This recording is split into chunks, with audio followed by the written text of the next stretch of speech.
দর্শক, মৌলভীবাজার আছেন প্রতিনিধি বিকুল চক্রবর্তী, সরাসরি চলে যাচ্ছি তার কাছে। বিকুল, আশা করি শুনতে পাচ্ছেন। বিকুল, বনের প্রাণীদের পানি সংকটে বন বিভাগ কি কোনো ব্যবস্থা নিয়েছে কিনা, আপনার কাছে কি তথ্য আছে আমাদেরকে জানান। আফিফা, ধন্যবাদ আপনাকে। আপনি জানেন যে মৌলভীবাজার জেলা একটা সময় প্রচুর ঘন জঙ্গলে আবৃত ছিল, অনেক গাছপালা ছিল। এখানে প্রচুর পরিমাণ চা বাগান সৃষ্টি হওয়ার কারণে অনেকগুলো অনেক গাছপালাই কেটে ফেলতে হয়েছে। এখন এই যেখানে গ্রামীণ এলাকায় বা গাছপালা যেখানে বেশি ছিল সেখানে অনেক বন্যপ্রাণী ছিল।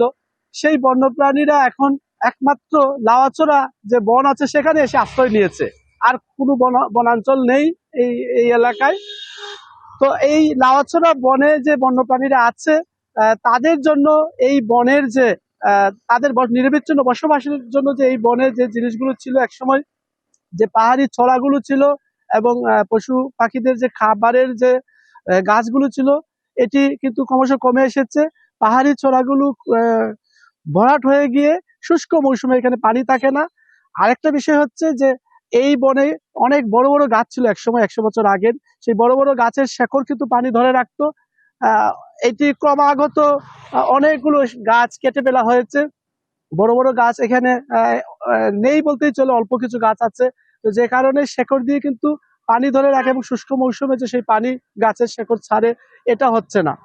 তো এখানে পানির সংকট দেখা দিয়েছিল বিগত 10-15 বছর ধরেই এই সংকট। 5-7 বছর আগে এখানে কৃত্রিম কিছু জলাধার সৃষ্টি করা হয়েছিল, কিন্তু সেই কৃত্রিম পানির যে স্তর, যে পাহাড়ি ছড়ার যে স্থলদেশ তারও উপরে, যে কারণে ওই কৃত্রিম জলাধারেও পানি থাকে না।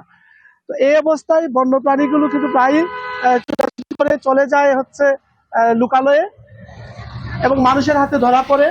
আবার বন বিভাগ এবং এখানে বন্যপ্রাণী সেবা ফাউন্ডেশন সহ একটি সংগঠন আছে, তারা এটি উদ্ধার করে আবার বনে অবমুক্ত করে থাকেন।